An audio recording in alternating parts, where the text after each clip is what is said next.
I'm often asked by parents and practitioners about toilet training. It is one of those situations which either the child speeds through well or it becomes problematic. The secret of toilet training is timing. There is no age for this. So that sometimes parents think that their child is now 2 and they need to start because the child is 2, where actually some children are ready before that, 18 months, some 15 months. Other children will be 3 or even 3.5. The range of development linked to toilet training is wide, a little bit like walking actually. So timing is key, and recognising when a child might be ready, and this is linked to bladder maturation. The child needs to be able to retain urine for at least an hour, preferably I would argue 2 hours. And so the signs are that a child has a dry nappy for at least an hour, 2 hours. And also the way the child releases urine becomes important.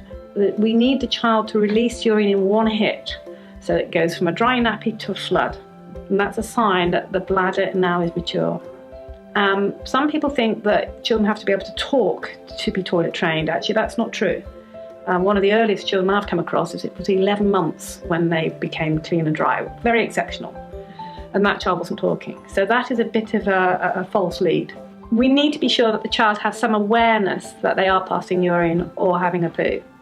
And a good tip, I think, is at that point to tell the child what is happening. And I like that personally to be very matter of fact. I think your wee-wee is coming out, or whatever the language that the parent wants to use. So that means that the child is starting to learn the language linked to the process. And then when it comes to the actual timing of the day, really important that it's played pretty much matter-of-factly. If we say to a child, you're a big boy and you're now not a baby and you need to have big knickers because you're so big, if we get that timing wrong and the child's not quite ready, that means that child is likely to refuse to go back to nappies. And that's a bit of an own goal, really.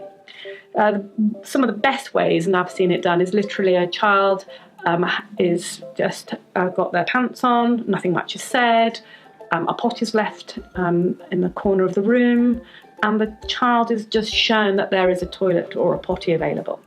A feature of the learning process is that children learn the signals in their bladder that they need to go. If we keep reminding children every 10 minutes, every 15 minutes, are you sure you don't want to go to the toilet? Just a little try. The chances are then that the child sooner or later will empty their bladder, but they'll have done so before their bladder was totally full, and they've missed out on that sign that their bladder was full. So not over-reminding children is important, but I would equally say to a child, you know when you're wiggling, that is a sign that your wee-wee might want to come out. So most children within 2 days should be well on their way to being clean and dry. If after a week there's been very little success, and particularly if either the child or the parent or the practitioner is getting stressed, then it's time to leave it. Put the child back in nappies and try again in a week. Something that's quite interesting, which we in the UK don't often use, but other countries do, including France and Germany, is whether or not a child can go up the stairs on alternate feet. Most children, when they're younger, they put one foot on the stair and the other one joins it. And they see as a signal that a child could be ready for toilet training, that children can go upstairs on alternate feet. Now, I found that a very effective way, where parents have said to me, oh, I want them to be toilet trained, and I know the child's not, to say, well, let's just look and see how they're doing on the stairs. And that, along with clear signals of bladder maturation, probably means that the child will be able to move out of nappies. The other thing about toilet training is that it's not a behavioural issue, and it should be made one. So I'm not a fan of star charts.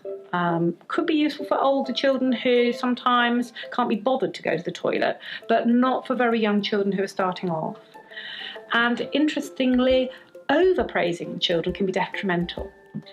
If you think about yourself, if someone was standing over you, promising you several £1,000s and a free trip to a holiday destination, you'd probably find it quite difficult to pass urine. Because at the point of passing urine, you need to relax.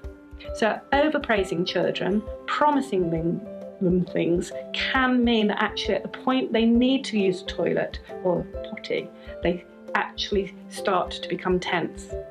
And I've seen that played out many times. So you have children who are desperate to use a toilet. They know they are. Their practitioners know they are, or their parents know they are. And the child is literally in pain. They're so desperate. But they can't go because they've become very stressed and tense. A nap is put on them, and the minute the nap is back on, they relax. So really, really important that we don't either overpraise or punish children in this. So this kind of fairly matter of fact. And when it comes to dealing with accidents, I think saying to children what has happened. For example, the child has wet themselves on the way to the toilet. I would be using things such as, I think your wee-wee came out too early. That's what's happened.